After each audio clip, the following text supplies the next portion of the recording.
Saudara, putusan Mahkamah Konstitusi yang menggratiskan biaya sekolah negeri dan swasta menuai sorotan. Pendidikan dasar memang merupakan tanggung jawab pemerintah, tetapi putusan MK ini berkaitan dengan besarnya anggaran yang dibutuhkan dan pengaruh kualitas pendidikan yang dihasilkan, terutama di sekolah swasta. Yang menjadi pertanyaan selanjutnya, mampukah pemerintah merealisasikannya? Pagi ini kita akan bahas bersama sejumlah narasumber. Saya melalui sambungan daring sudah hadir pakar pendidikan sekaligus Wakil Rektor 1 Universitas Negeri Surabaya atau UNESA, Pak Martadi, dan juga ada Wakil Ketua Komisi 10 DPR dari fraksi PDI Perjuangan, ada Bu Mai Esti Wijayanti. Selamat pagi Pak Martadi dan juga Bu Esti. Selamat pagi, Mbak Esti. Selamat pagi, Pak Bu Martadi. Esti. Oke. Sehat, Ibu. Pagi-pagi ini kita membahas dari dunia pendidikan, begitu ya, keputusan MK yang memutuskan bahwa pemerintah wajib menggratiskan, begitu ya, sekolah dasar SMP tidak hanya negeri tapi juga swasta. Saya ke Pak Martadi dulu. Pak Martadi, dari kacamata Anda, dari pakar pendidikan, bagaimana dengan keputusan MK ini? Apakah sudah tepat atau ada pengaruhnya nanti ke depannya? Seperti apa? Ya, kalau saya lihat keputusan MK ini sebenarnya kan bukan hal baru ya. Sebelumnya juga pernah terjadi di tahun 2013 ketika MK memutuskan pasal 50 ya, ayat 3 Undang-Undang Sisdiknas tentang RSBI. Karena saat itu kata kuncinya adalah adanya kesenjangan akses ya untuk mendapatkan layanan pendidikan yang bermutu. Karena waktu itu RSBI menjadi sesuatu yang eksklusif. Lalu kemudian hari ini di tahun 2025 hal yang sama terutama terkait dengan pasal 3 ya ayat 2 yang di situ menyatakan bahwa frasenya wajib belajar pada jenjang pendidikan dasar tanpa memungut biaya. Ini sesungguhnya sudah tepat keputusannya karena memang sejalan dengan amanah Undang-Undang Dasar pasal 31 ya ayat 1 dan ayat 2. Memang di situ pemerintah harus hadir untuk memastikan semua anak mendapatkan layanan pendidikan. Ya, dan pemerintah harus membiayai. Itu kata kunci. Artinya apa?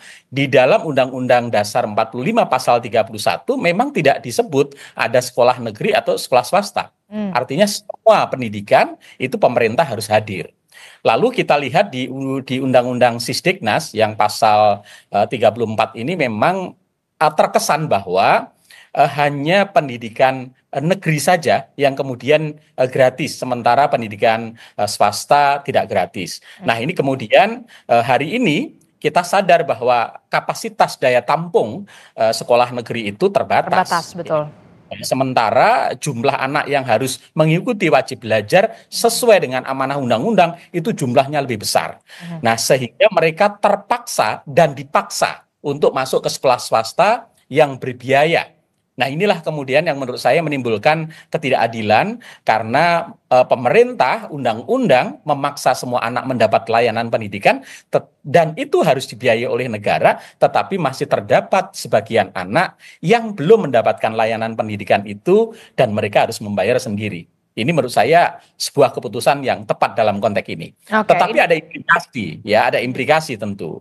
Implikasinya apa? Implikasinya pertama ini semakin menempatkan sekolah swasta itu sebagai bagian dari sistem pendidikan nasional. Jadi pemerintah itu, Kementerian Pendidikan itu bukan hanya untuk sekolah negeri, tetapi untuk sekolah negeri dan untuk sekolah swasta. Sehingga sekolah swasta semakin dipertegas perannya sebagai bagian dari sistem pendidikan nasional. Kemudian implikasi yang kedua adalah memang pasti akan persoalan biaya.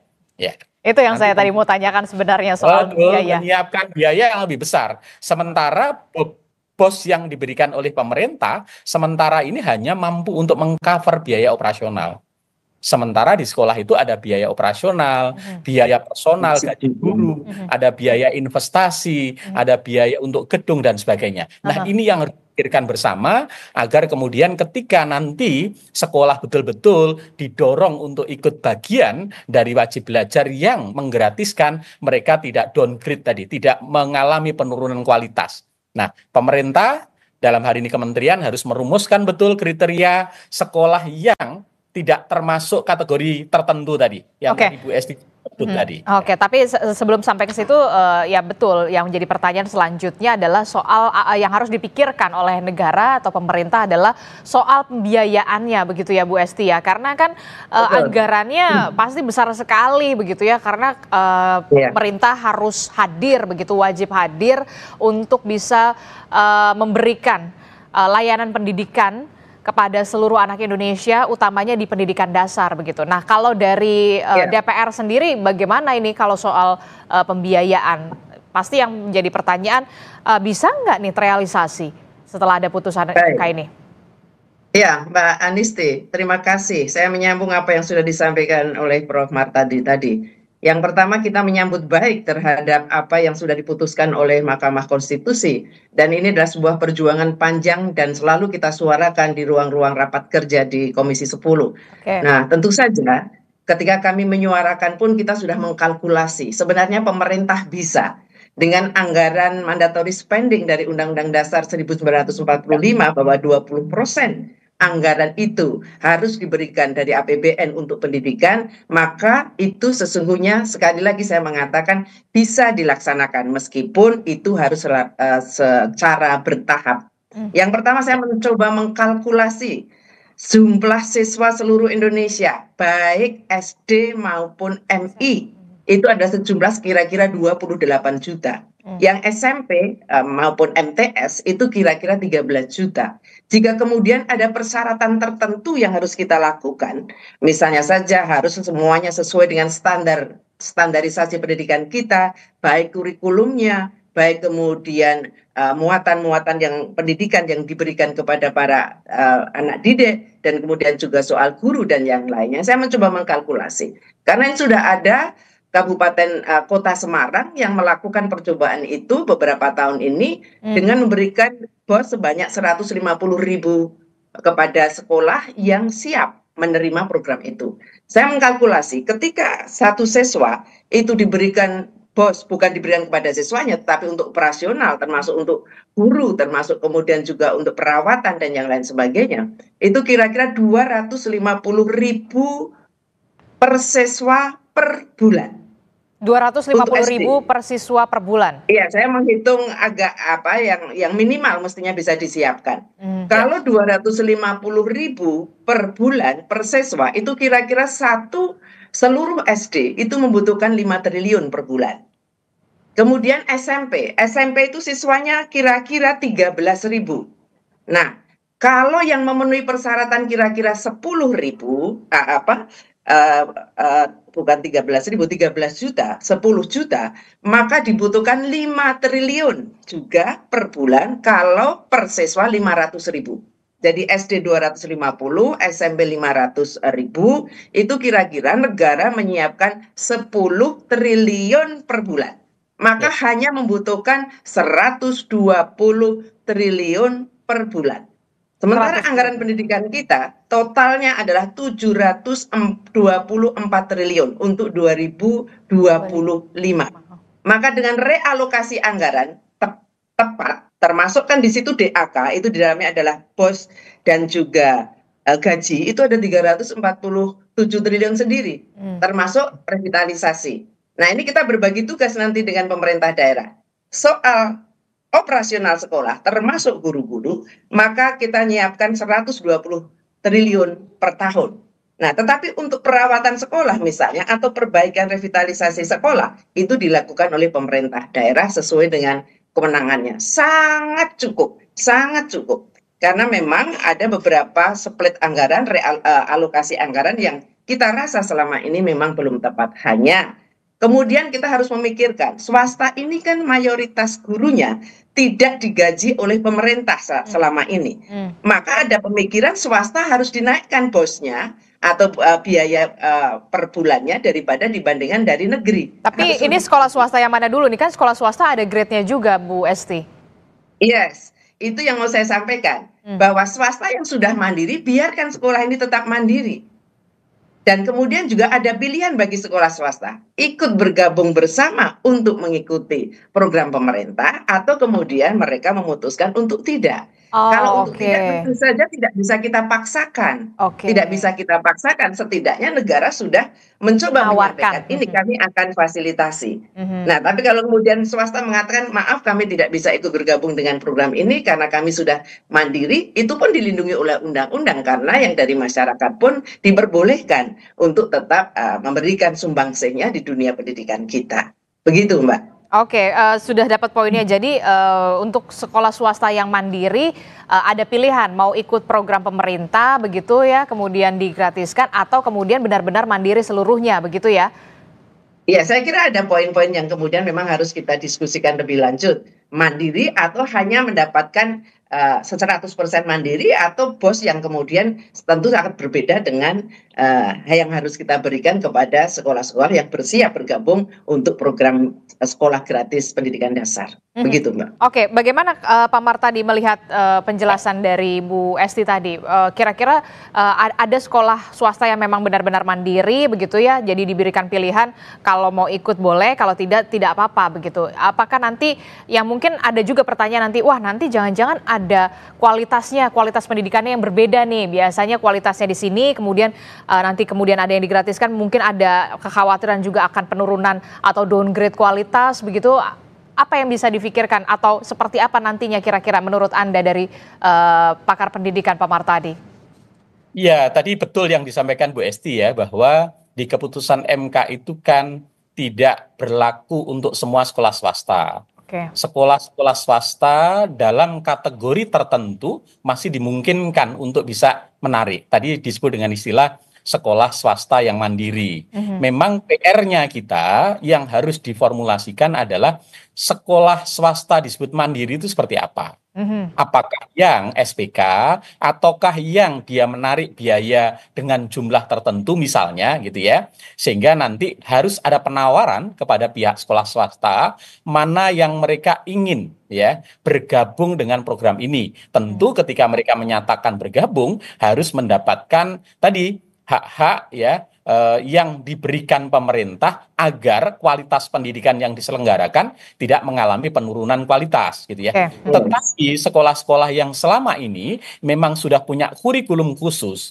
punya program khusus, kemudian segmentasinya juga menuntut kualitas yang tinggi, maka menurut saya mereka juga jangan dipaksa untuk ikut program ini. Bahkan mereka diberi pilihan. Kalau misalnya mereka tidak mau menerima biaya sama sekali, juga tidak ada masalah. Anggaran itu nanti bisa diberikan untuk sekolah yang lebih membutuhkan. Tapi sebaliknya bisa saja saya menerima hanya BOS saja, tapi untuk insentif guru atau untuk biaya investasi terkait bangunan dan sebagainya, mereka tidak diberikan dari pemerintah. Saya pikir tidak ada masalah. Karena keputusan MK ini ada ruang fleksibilitas pilihan bagi sekolah ya, karena juga tampaknya MK tahu betul bahwa kemampuan pemerintah juga sangat terbatas kalau harus mengcover seluruh sekolah pendidikan. Apalagi ini Mbak Disti catatan kita bahwa di Undang-Undang Sisdiknas yang baru nanti yang disebut pendidikan dasar itu bukan hanya SD dan SMP. Tapi PAUD itu akan masuk di pendidikan dasar. Maka jumlah PAUD yang sekian besar itu juga harus dikalkulasi betul. Anggarannya nambah lagi dong ya Berapa berarti kan? anggarannya dan sebagainya. Tapi Bu Esti tadi sangat bagus sekali ya. Beliau mengatakan bahwa anggaran kita cukup. Problemnya adalah bagaimana kita memilih prioritas yang harus diberikan. Yang kedua, tepat sasar dan efisien. Saya yakin kalau nanti anggaran pendidikan itu betul-betul dikelola dengan tepat ya, sasar, kemudian efisien, saya yakin apa yang diamanahkan oleh keputusan MK ini bisa direalisasikan meskipun bertahap gitu ya. Kemudian untuk daerah juga perlu kita dorong karena kita sadar bahwa beberapa pemerintah daerah yang tadi dicontohkan, Semarang, Surabaya, Kediri itu punya APBD yang cukup besar dan mereka juga memberikan bantuan biaya operasional daerah BOPDA selain BOS. Kalkulasinya mirip yang disampaikan Bu Esti tadi, kurang lebih sekitar 2,5 jutaan lah per tahun per anak untuk SD. Yang SMP besar sedikit. Itu belum termasuk nanti untuk investasi, termasuk untuk biaya gaji guru. Kalau gaji guru bisa dibantu melalui sertifikasi guru ya. Saya pikir itu akan sangat terbantu, termasuk juga mungkin Bu Esti perlu dipikirkan. Guru-guru P3K itu kan selama ini hanya ditempatkan di sekolah negeri. Ya. Yes. Apakah Iya, betul sekali. dengan pola ini nanti guru P3K yang digaji Dimungkinkan, itu sangat dimungkinkan. untuk ditempatkan Iya. di sekolah swasta, Swasta. sehingga bisa semakin lebih memudahkan dan menguntungkan untuk sekolah swasta. Gimana Bu Esti dengan saran dari Pak Martadi tadi soal guru P3K dimungkinkan tidak untuk juga di sekolah swasta begitu kan selama ini di sekolah negeri? Iya, keputusan pada periode ini kan memang P3K diperbolehkan untuk tetap bisa mengajar di swasta. Karena swasta memang diberi ruang untuk kemudian para gurunya mendaftarkan untuk menjadi P3K atau ASN begitu. Tetapi memang kemudian masih belum terdistribusi dengan baik. Artinya begini, selama ini kan soal guru ini sudah banyak yang pensiun, tetapi tidak ada pengisian. Mungkin untuk memenuhi sekolah-sekolah negeri saja kita mungkin belum bisa memenuhi sepenuhnya. Nah, sekarang yang terpenting yang perlu kita pikirkan, ketika sekolah swasta itu masih banyak atau mayoritas guru-gurunya belum didanai oleh APBN kita, maka itulah ruang yang tadi saya katakan. Perlu dipikirkan bosnya yang swasta harus lebih besar daripada bos negeri dengan mempertimbangkan salah satu indikatornya adalah jumlah guru dan guru yang tidak masuk dalam kategori ASN yang memang harus dibiayai melalui dana BOS ketika kita tidak diperbolehkan untuk menarik dari siswa karena itu keputusan Mahkamah Konstitusi. Kita memang perlu regulasi turunan yang mendalam. Maka kalau kemudian Pak Wakil Menteri mengatakan bahwa ini perlu ada diskusi panjang untuk kemudian lebih detail, ya memang harus begitu. Termasuk di dalam rancangan undang-undang Sisdiknas nanti kita akan coba masukkan. Ini kan baru dalam rangka mau revisi. Ketika mengatakan wajib belajar 13 tahun, tetapi kalau kemudian di dalam undang-undang Sisdiknas kita putuskan bahwa yang gratis sama sekali itu misalnya dari TK sampai dengan SMP itu bisa saja, tidak harus kemudian 13 tahun sampai lulus SMA, karena pasti kemampuan negara belum siap untuk itu. Maka berjenjang, kemudian kita mencoba tidak langsung 100% kita laksanakan, kita melakukan tahapan-tahapan, apakah dibilih per tahap dulu, SD dulu semua. Dengan catatan begini, ketika sudah menyatakan ini gratis, tidak boleh lagi itu ada tarikan-tarikan untuk membeli LKS, tarikan-tarikan untuk... Nah itu dia di lapangan gimana tuh kan kenyataannya harus... Ya, tarikan-tarikan untuk pelepasan Bu Esti, siswa ini itu harus clear, tidak boleh ada, sehingga masyarakat tidak perlu bertanya uangnya mau dikemanakan ya, tidak. Maka besaran anggarannya pun tidak boleh minimalis, tetapi besaran anggaran yang tetap bisa memberikan jaminan mutu minimal sesuai standar pelayanan minimal yang kita berikan di dunia pendidikan kita. Jadi kekhawatiran untuk penurunan mutu itu yang perlu kita jawab. Jawabannya apa? Ya anggarannya jangan terlalu kecil, tetapi juga diikuti dengan pengawasan. Ini yang penting. Pengawasan bahwa uang ini akan digunakan benar-benar sesuai dengan peraturan yang harus yang ada dan kemudian dipertanggungjawabkan secara jelas dan pengawasan oleh yang namanya pengawas sekolah untuk penjaminan mutu kan juga ada. Itu harus melihat secara keseluruhan, secara rutin untuk melihat bagaimana kualitas sekolah-sekolah tersebut, bagaimana standar pendidikannya tercapai atau tidak. Oke, saya sepakat sama Bu Esti, pengawasannya benar-benar harus ekstra ketat karena ini tidak main-main begitu ya. Saya sih sepakatnya ini dilakukan secara bertahap dulu lah, begitu jangan sampai semuanya dulu, semuanya langsung SMP, SD, bahkan TK atau PAUD begitu ya. Berjenjang saja dulu, dilihat dulu begitu ya, jangan sampai kemudian sudah judulnya gratis tapi ternyata kenyataannya masih ada iuran inilah, pungutan inilah, kan itu yang kemudian jadi pertanyaan juga pasti di masyarakat, Pak Martadi. Ya, itu harus kita pastikan, Mbak. Kita harus pastikan tidak ada iuran-iuran lagi setelah semua kemudian dipenuhi oleh pemerintah melalui perhitungan BOS yang sesuai. Oke, Pak Martadi. Ya, saya pikir betul ya. Jadi sekali lagi tantangan kita ketika nanti pertama adalah komitmen ya. Komitmen anggaran yang menjadi amanah undang-undang 20% harus clear ya. Itu harus dijalankan baik di tingkat pemerintah pusat sampai di daerah. Karena selama ini kan tidak semua daerah itu mampu memenuhi itu.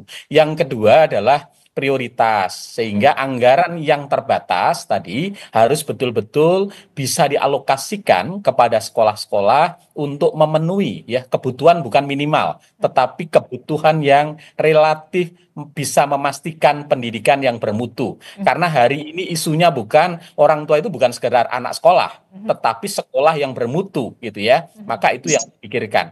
Nanti dihitung betul ketika pendidikan yang bermutu sesuai dengan standar nasional itu biaya operasional cost-nya berapa, biaya gurunya berapa, biaya investasinya berapa, itulah yang harus dialokasikan.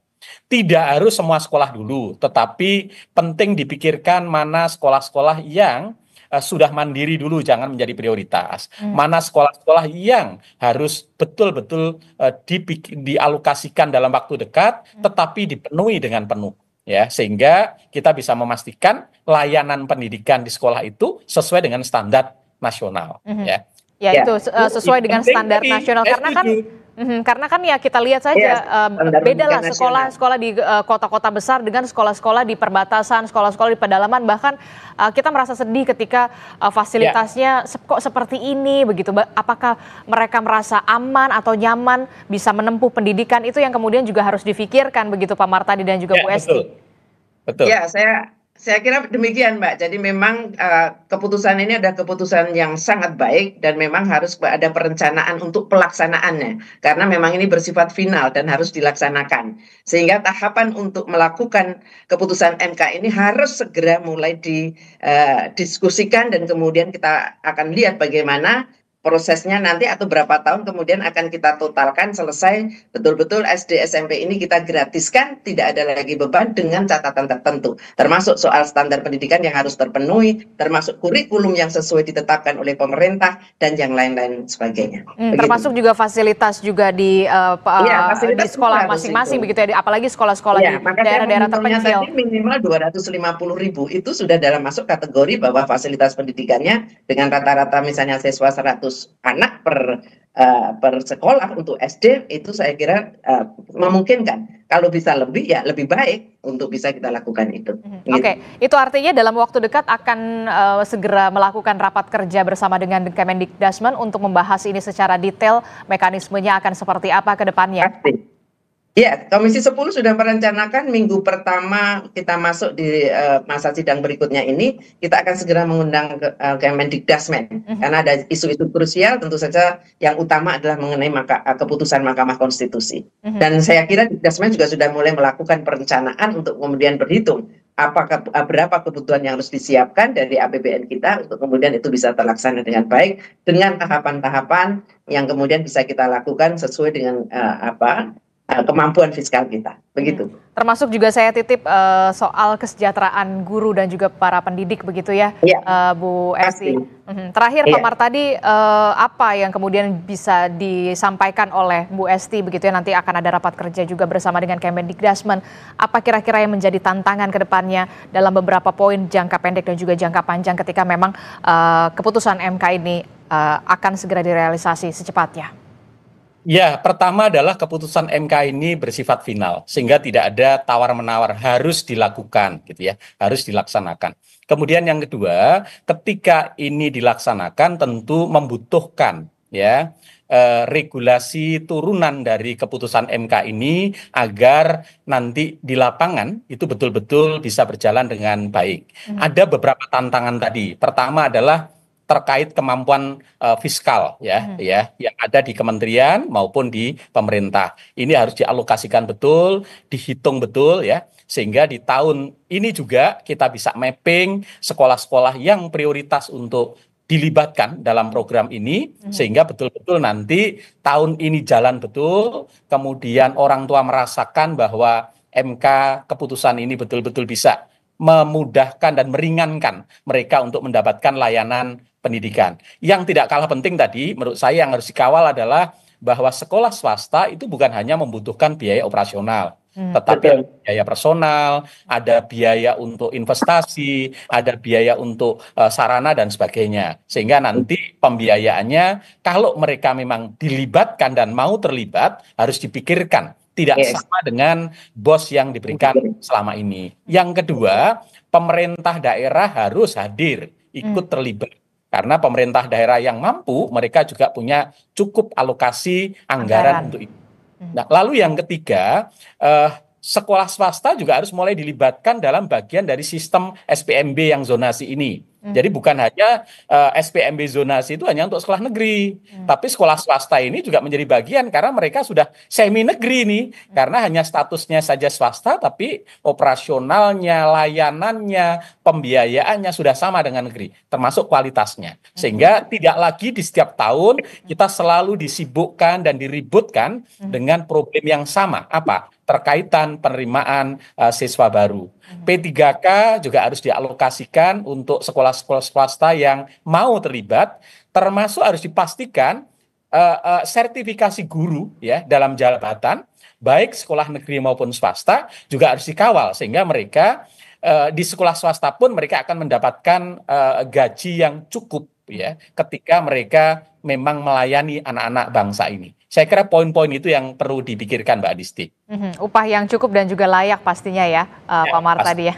Pak Martadi, dari kacamata Anda di dunia pendidikan, apakah kemudian dana BOS ini memang sudah tepat sasaran begitu setelah memang nanti akan ada realisasi keputusan MK yang baru ini? Ya tentu dana BOS ini kan harus dialokasikan untuk semua anak tanpa terkecuali. Ya. Tapi sekarang kan di lapangan ada beberapa sekolah dalam kategori tertentu yang Bu Esti sebut dengan mandiri itu tidak mau menerima dana BOS ya. Karena memang mereka merasa dengan dana BOS yang tidak terlalu besar itu kemudian cukup ribet dari sisi administrasi sehingga mereka nggak mau menerima. Nah ini saya pikir harus dialokasikan ke sekolah-sekolah yang lebih membutuhkan.